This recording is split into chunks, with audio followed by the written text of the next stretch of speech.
Assalamualaikum warahmatullahi wabarakatuh. Bismillahirrahmanirrahim. Alhamdulillahirabbil alamin. Hamdan katsiran thayyiban mubarakan fih. Hamdan yuwafi ni'amah wa yukafi'u mazidah. Ya Rabbana lakal hamd kama yanbaghi li jalali wajhikal karim wa 'azimi sultanik. Wassalatu wassalamu ala sayyidina wa habibina syafi'ina maulana Muhammad wa ala alihi washabihi wasallim tasliman katsiran bi rahmatika arhamar rahimin ya arhamar rahimin irhamna bi rahmatikal wasi'ah. Allahumma zidna wa la tanqusna wa akrimna wa la tuhinna wa a'tina wa la tahrimna wa athirna wa la tu'sir alaina wa ardina warda 'anna. Di pagi yang mulia ini, hari Ahad yang penuh berkat, insyaallah kita bangga, kita bahagia, kita merasa nikmat dengan penjagaan Allah sama kita, yang dikatakan dalam bahasa Islamnya inayah, yang kita minta dalam salat, iyyaka na'budu wa iyyaka nasta'in. Kita dalam nasta'in itu minta ditolong Allah, diberi Allah inayah, pertolongan, riayah, penjagaan. Dengan pertolongan Allah lah kita bisa dengan semangat datang ke rumah Allah di pagi hari. Selawat beriring salam ke atas Rasulullah sallallahu alaihi wasallam. Allahumma shalli ala sayyidina Muhammad wa ala sayyidina Muhammad kama shallaita ala sayyidina Ibrahim wa ala ali sayyidina Ibrahim fil alamin innaka Hamidum Majid. Seperti biasa, awal pagi kita ambil 1-2 hadis Nabi agar kita tidak jauh dari hadis. Quran memang kita bincangkan nanti ya. Kita masih bersama ayat kursi, ya'lamu ma baina aydihim wa ma khalfahum. Ini pertemuan tak silap pertemuan yang ke-9 tentang ayat kursi. Dalam hadis Sahih Bukhari atau muttafaq alaih, bukan Sahih Bukhari saja ya. Dalam hadis muttafaq alaih riwayat Bukhari Muslim, Rasulullah ada menghimbau kita dengan himbauan bukan macam berbentuk perintah atau larangan, hanya berbentuk motivasi dan rangsangan. Yang bercerita di sini Abu Hurairah. An Abi Hurairah radhiyallahu anhu anna Rasulullah sallallahu alaihi wasallam qala. Kata Abu Hurairah, Nabi pernah bersabda, "Lau ya'lamun nas ma fin nida." Kalau manusia tahulah hikmah, fadilat, keuntungan di sebalik an-nida. An-nida itu azan ya. Dalam bahasa Arab disebut juga azan, disebut juga an-nida. Nida diambil pada nada yunadi iza nudiya lis-salah dalam Quran. Apabila diseru untuk salat. Nada yunadi nida, seruan Allah. Kalau manusia tahu hikmah yang terdapat di sebalik seruan Allah itu azan, was-safil awal dan saf pertama, summa la yajidu illa an yastahimu alaih, kemudian mereka tidak bisa merebutnya, mendapatkannya kecuali harus mencabut nomor, cabut undi, mesti dicabut nomor, lastahamu alaih, mereka mesti cabut nomor katanya. Selanjutnya walau ya'lamu nama fit tahjir lastabaku ilaih. Kalau mereka tahu tentang tahjir, tahjir ini yang jarang kita dengar ya. Tahjir ini jarang orang sebut, padahal hadisnya hadis muttafaq alaih. Tahjir itu di sini ada keterangannya. Tahjir itu katanya datang ke masjid seawal mungkin. Itu suatu sunnah Nabi. Datang ke masjid sunnah Nabi. Datang salat berjamaah sunnah Nabi. Datang untuk salat sunat, untuk zikir, untuk tilawah, untuk bertazkirah, semuanya sunnah Nabi. Tapi tahjir sunnah Nabi yang Tidak ada dibicarakan lagi. Tahajir artinya datang seawal mungkin, kalau bisa sebelum azan ataupun di awal azan. Nah, itu maksudnya ya. Kalau mereka tahu fadilat di balik tahajir itu, lastabaku, mereka mesti berlomba-lomba, fastabiqul khairat. Ini semuanya disanjung oleh Rasulullah ya. Lalu yang ketiganya apa? Wala ya'lamuna ma fil atamati was-subhi la atahuma walau habwa. Kalau mereka tahu untungnya datang sembahyang Isya dan sembahyang subuh itu, mereka mesti datang meskipun tidak bisa berjalan, dia berangkat pun datang juga dia. Tidak mau duduk di rumah waktu azan subuh, waktu salat subuh, waktu salat Isya. Tidak mungkin duduk di rumah, tidur di rumah. Kata Nabi, walau ya'lamuna ma fil atamati was-subhi la atauhuma walau habwa. Kalau mereka tahu untungnya datang sembahyang Isya, sembahyang subuh, mereka mesti datang walaupun merangkak. Jadi hadis ini perlu dibicarakan selalu. Kadang ada orang tidak sampai samanya, tidak sampai sama dia, tidak sampai ke telinganya, maka dia enak duduk di rumah. La haula wala quwwata illa billah. Subhanallah. Datang sembahyang subuh dalam hadis lain, datang sembahyang Isya dalam hadis lain, bab tentang datang salat fardu berjamaah, datang sembahyang subuh dapat nilai seperti beribadat semalam tak tidur. Bapak tidur malam hari, tidur bapak dikira ibadat. Itu hebatnya kedatangan sembahyang subuh. Datang sembahyang subuh nilainya seperti beribadat satu malam tak tidur.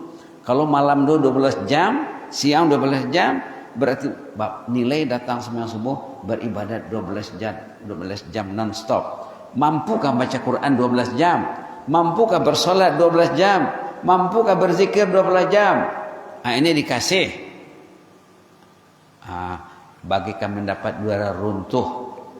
Kalau bahasa Arabnya ghanimatun baridah. Datang sembahyang Isya, separuh sembahyang subuh.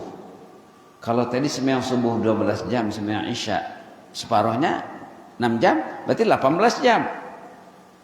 Bapak tidur 6 jam, 18 tambah 6, 24. Dah penuh satu hari satu malam dengan yang ibadat. Pasti dapat surga. Asal dijaga saja dengan baik. Dijaga saja ibadat itu dengan baik, jangan dirusak dan jangan ditransfer. Jangan dirusak, jangan dihanguskan, jangan diminasakan, dan jangan pula dihebahkan, ditransfer sama orang. Jaga baik-baik, jaga mulut. Pernah seorang sahabat menanya Rasulullah, "Ya Rasulullah, apa yang engkau risaukan terhadap diriku ini?" Kata seorang sahabat, dia curhat. Dia terus terang, "Ya Rasulullah, apa yang engkau risaukan terhadap diriku ini?" Rasulullah memegang lidahnya. Hadza katanya. Pegangnya lidahnya, ini ha. Kadang-kadang dengan tutur kata pahala ibadat kita masuk rekening orang. Jadi asal dijaga saja ya. Jadi dengan datang sembahyang subuh, datang sembahyang Isya, insyaallah dengan ilmu dan ikhlas. Kalau bapak tidur 6 jam, kalau lebih lain lagi perhitungannya ya. Kalau tidur 6 jam berarti dengan datang sembahyang subuh dan Isya saja dah nilai ibadahnya 24 jam beribadat. Subhanallah. Itu maka Nabi mengatakan, "Kullu ummati yadkhulunal jannah illa man aba." Semua umatku layak masuk jannah, masuk surga, kecuali yang enggak mau, kata Nabi. Sahabat kaget menanya Nabi, "Siapa yang enggak mau masuk jannah?" Kata sahabat. Kata Rasulullah, "Yang mentaatiku itu man ata'ani dakhalal jannah wa man asani faqad aba." Siapa yang taat kepadaku masuk jannah. Tapi siapa yang tidak taat berarti tidak mau. Rasulullah mengabsen sembahyang subuh berjamaah di masjid. Subhanallah. Dipanggilnya nama orang yang nggak datang. Dah sering disebut ya kalau bahasa Sumbarnya, namu disabui, gala diimbau. Disebut namanya, Fulan bin Fulan, mana? Tidak ada kata sahabat. Sahabat sedih menjawabnya. Ditanya lagi, Fulan bin Fulan mana? Tidak datang kata sahabat. Baru Nabi bilang apa? Yang susah datang sembahyang subuh dan isya berjamaah itu orang yang sakit. Bacalah hadis ya.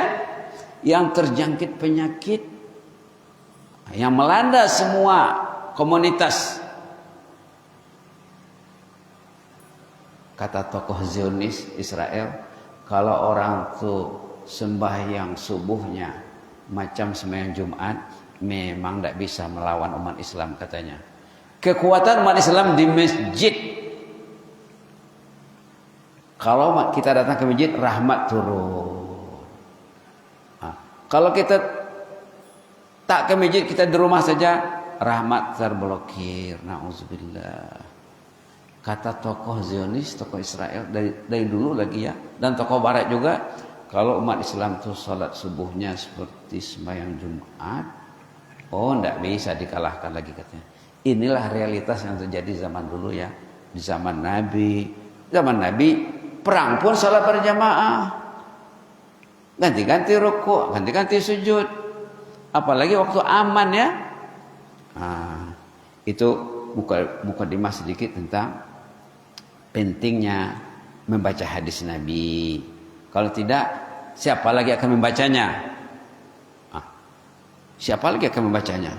Kita kena tanya nanti. Kamu tahu hadis Nabi? Tahu sedikit. Ada disampaikan? Ada. Alhamdulillah. Kamu tahu hadis Nabi? Tidak tahu.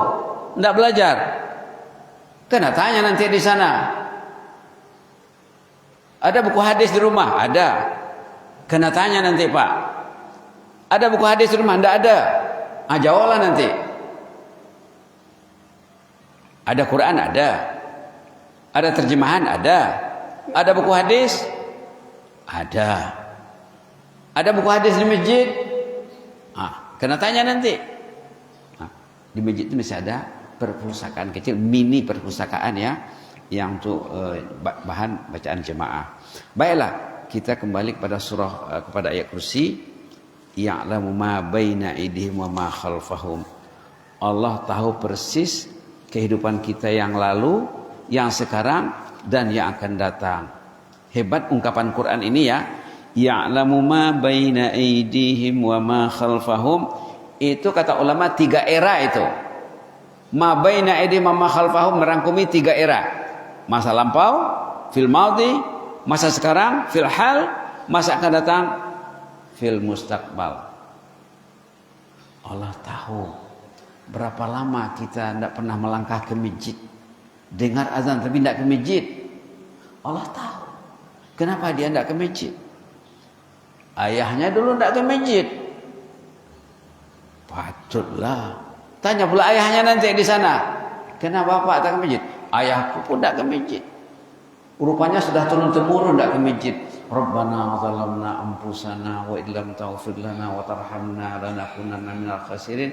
Bapak, kakek, nenek moyang yang tidak mengajak ahli keluarganya ke masjid itu ditanya nanti di sana tuh. Nah, pernah waktu Fir'aun berdialog ya, berkomunikasi dengan siapa? Dengan Nabi Musa.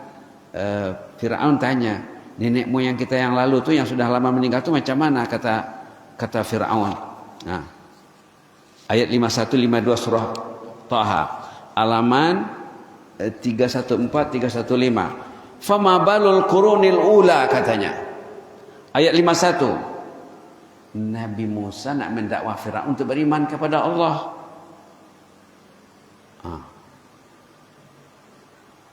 Nabi Musa nak mendakwah Firaun. Firaun tanya, kalau nenek moyang sudah meninggal itu macam mana nasibnya? Dijawab dalam ayat 52, ilmuha inda rabbi. Allah tahu persis semuanya Fi kitab, ada rekornya, ada catatannya utuh. La yadhillu rabbi wa la yansa.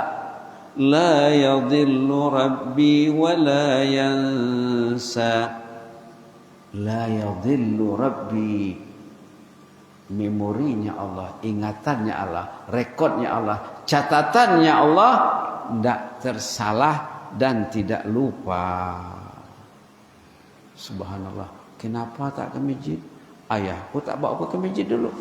Tanya nanti ayahnya, kenapa Pak tak bawa anak Bapak? Seharusnya ada anak ya. Seharusnya ada anak. Karena mendidik anak itu dari mudanya. Kata orang Melayu, melentur buluh dari rebungnya. Kalau udah gede, udah keras, udah jadi bambu, macam mana membengkokkannya lagi? Tidak mau lagi. Itulah hati-hati yang bengkok itu. La ilaha illallah. At-ta'allum fil sighar kan naqshi 'alal hajar. Wa ta'allumu fil kibar kan naqshi 'alal ma'. Belajar di waktu muda, di waktu kecil seperti melukis di atas batu. Kita tahu. Tapi anak tidak dididik, tidak dibawa ke masjid. Dan belajar di waktu tua seperti mengukir di atas air. Tidak berkesan. Susah mau dibentuk. Membentuknya dari kecil. Sudah katanya tadi apa? La yadhillu rabbi wa la yansa. Qala ilmuha inda rabbi fi kitab. La yadhillu rabbi wa la yansa. Jadi istighfar Nabi Adam tuh, surah Al-A'raf tuh perlu kita amalkan untuk mengistighfarkan komunitas kita, mengistighfarkan ayah kita, kakek kita, nenek moyang kita. Ayat 23 surah Al-A'raf, Rabbana zalamna anfusana wa illam taghfir lana wa tarhamna lanakunanna minal khasirin. Ya Allah, kami zalim ya Allah. Kami menzalimi diri sendiri. Kalau Engkau tidak mengampunkan dosa kami ya Allah, tidak memberi kami rahmat, rugilah kami. La yadhillu rabbi wa la yansa. Allah tidak lupa. Ya'lamu ma baina aydihim wa ma khalfahum. Allah tahu kehidupan orang tuh di 3 era, masa lalu, masa sekarang, masa akan datang. Jadi kita perlu mengevaluasi.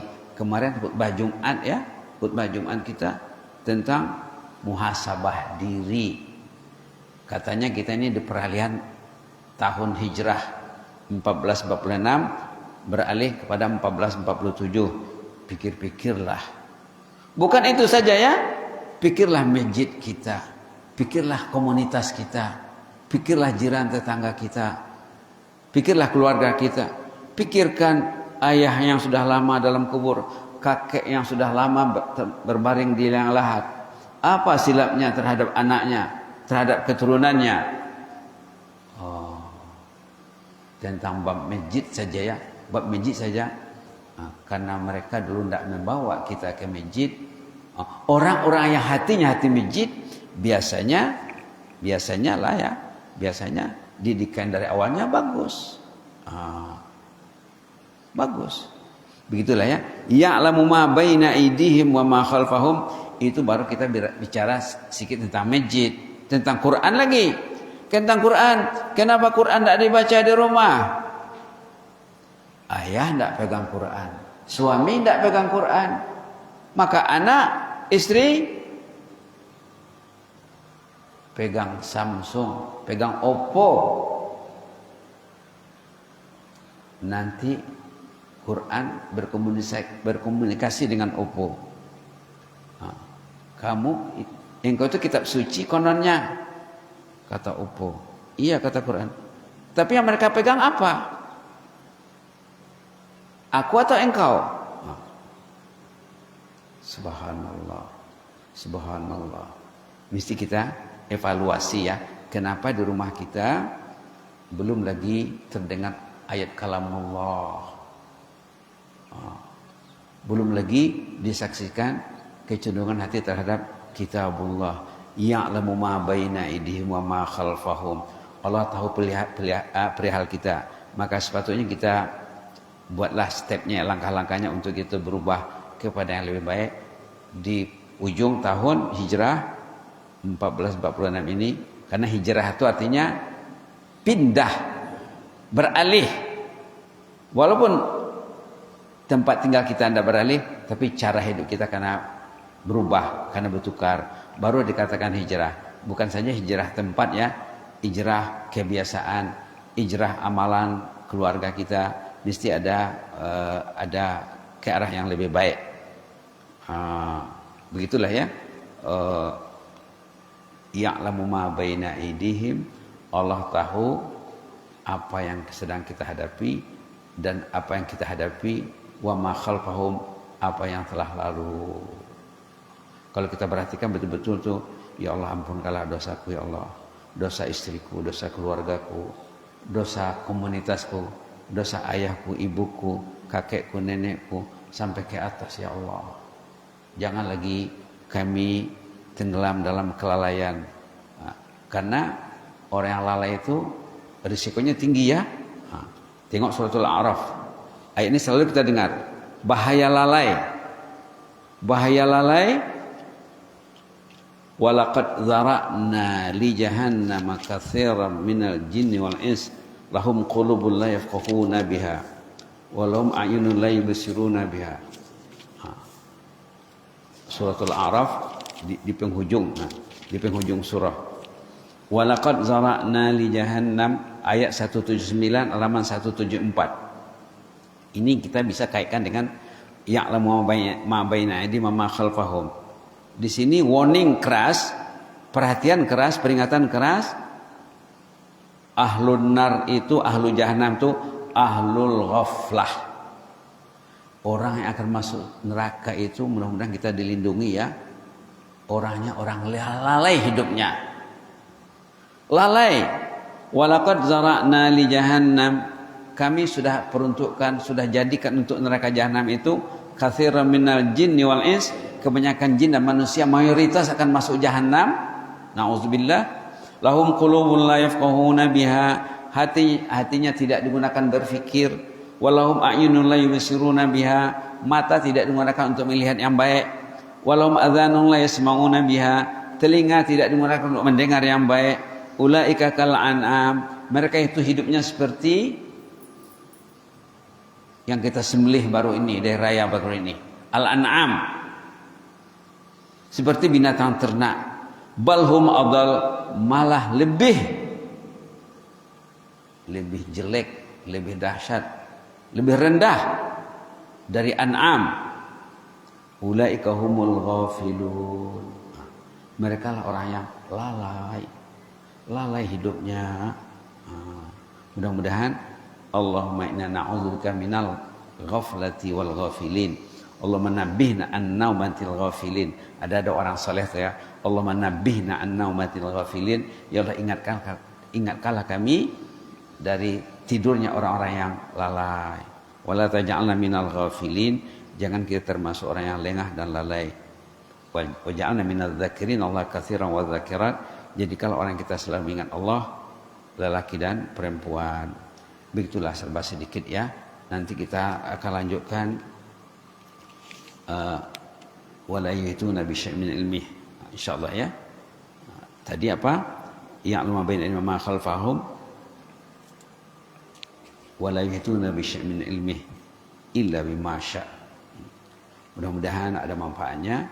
Jazakumullah khairan. Inni uhibbukum fillah wa astaudiukumullah. Wassalamualaikum warahmatullahi wabarakatuh.